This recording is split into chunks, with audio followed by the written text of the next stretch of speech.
1950s as a form of propaganda. The Dutch language was suppressed, Japanese language was promoted, and especially Bahasa Indonesia was promoted as well. So you live now in a country where the very opposite from Congo, where the majority of people don't speak the language of the former colonizer anymore. It's very funny, in Congo it's the opposite. Belgium was very small and we had a country 80 times the size of our country. And now probably we did it to bully the French, but the largest French-speaking city in the world is no longer Paris, it's Kinshasa.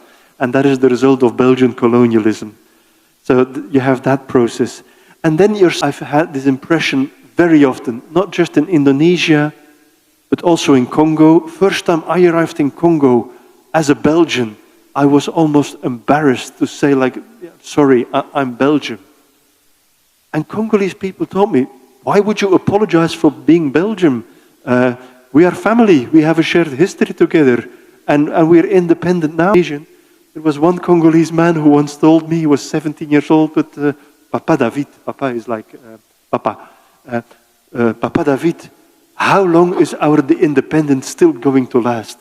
Because we are fed up. Please come back and colonize us again. I've never heard this in Indonesia. And that means that you are better off now than you were under colonial times. I think it's very sad if young people in Africa think that the best is not the future but the past. But it's true that here in the Netherlands, people were a very long time ignorant about it, and now their grandparents have done. And when I arrived here, I was surprised to see, if you go to the central square in the old town, you see people posing in Dutch dress next to a Dutch bicycle and having pictures taken. I said, like, they seem to have a fairly playful way of dealing with the colonial past. And you had these hipster bars where coffee and tea bars, which were in colonial themes, you know, and the OE is again, written with the OE again, and the whole decoration and the interior is designed in colonial. I said, you have a very playful way of dealing with this. And if I told this back in the Netherlands, people were completely shocked. No, they cannot do this. And I said, don't be colonial. They are free to do what they want to do. So yes, countries have different speeds in dealing with their past. And my idea is, apart from the very old witnesses that I interviewed who were still traumatized, I have interviewed people who were traumatized by Captain Westerling in Sulawesi, who were traumatized by the war on the Central Java countryside. The old people are still the living memory, but for a younger generation, I was impressed to see how little complex they have about the colonial past. It was like we deal with Napoleon in Europe. Like, yeah, it was very important, it's a long time ago, and this is a different time. And I found it admirable to see. But in the Netherlands, I mean, don't forget, this has been such a taboo topic for such a long time. The generation now is trying to have the conversation that their parents and grandparents refused to have. And so they are in a different chapter. So be patient. One day you'll be able to go and have a coffee with the colonial team in Jakarta with your Dutch friends. Well, my job here is to moderate the discussion, not to take questions actually from you, but a simple response to, in connection with what he said. I think it's very important for us to not forget to put feudalism into the equation. I asked David a question about the internal problems that we had in the 1950s and early 1960s that actually led up to the reversal of that history in 1965, right? It was like US intervention or that, yes. But on the other hand, you also had that internal problem that we couldn't solve. Sukarno, with all his like great thinking, etc., wanted to embrace the entire nation under the umbrella of NASACOM at that time, but still we couldn't deal or solve that problem, the internal problem that we had, even until today, right? So it's job for us now to think, like, how do you actually deal with this history, a feudal rule that would emerge in different forms at the local level, etc. I think the protest that we just had in August was partly a response to that, right? The people were fed up with how the elite actually behave. And the behavior of that elite is rooted in that long history. So let us not forget that part of history. Of course, it's not written in David's book. It's for you to write that book, or for us to write here in Indonesia. Well, next on to the next question, before this becomes a complete speech. The lady on the back. Oh, sorry, long hair. Forgive me. Yeah, you. Because I had cut my hair, so please.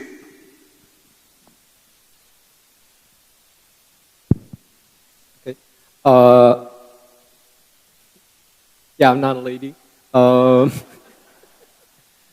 Many Bermudas in 45 didn't go to the hairdresser either.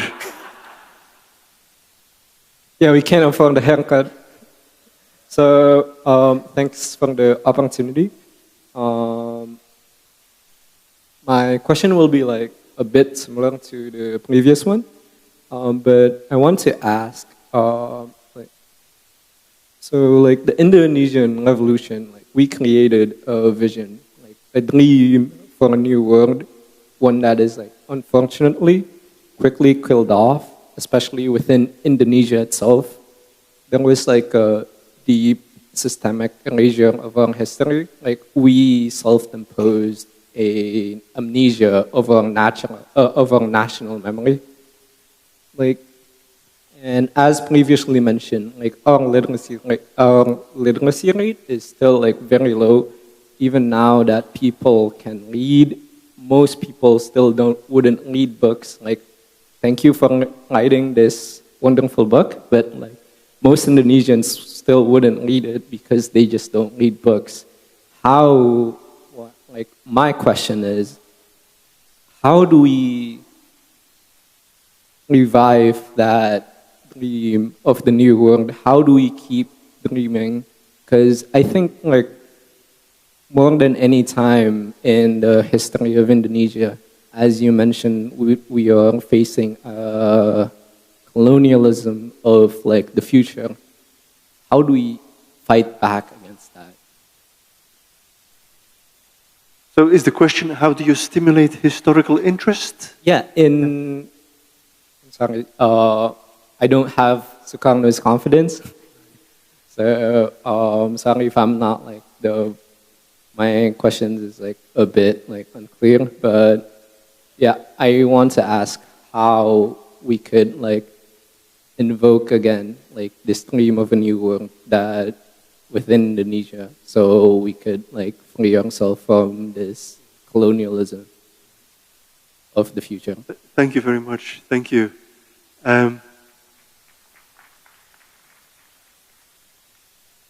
How to revive the enthusiasm for writing is one of the biggest challenges these days. The book is way too big for the young generation, people told me.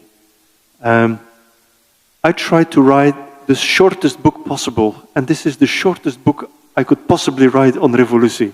It's actually a very short book, given the size of the conflict. How to revive this energy of back then? I think historical understanding really helps, but what is perhaps essential is the culture of dialogue and exchange and willingness to construct a common future together. I'm sometimes a little bit worried by the increasing individualism. And Bung Karno's daughter just told us that back in the days, in 1945, colonialism did everything to keep people poor and stupid. And it was a liberation from that, so people could become richer and more intelligent. And what we're seeing now is a new development which I think is frightening. from a little bit more rich and a little bit more intelligent, we're moving towards a world where people prefer to be rich and stupid at the same time. The Andrew Tates of this world scare me. I think there's a worrying development if role models are becoming influencers who are completely brainless, who have no idea of universal human values, who do not celebrate human rights and the long fight of many generations of what it meant to be human on this planet. And so I'm a little bit afraid that new media are making us more individualistic, perhaps richer and more stupid at the same time. So yes, be online, but spend time offline, talking to people, learning about people, asking real questions, daring to admit that you do not know something. Intelligence starts with the recognition of your ignorance. Daring to say like, this is new for me, I should learn about this, I should ask a question. And asking a question is not the same as giving a prompt to ChatGPT. Asking a question is going to sources that are reliable.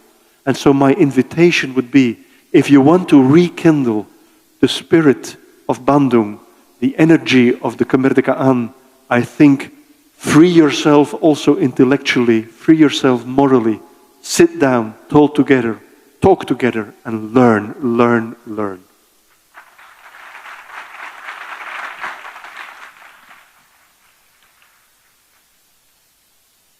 Last, a real female. Please, yeah. Yeah. No, you, yeah.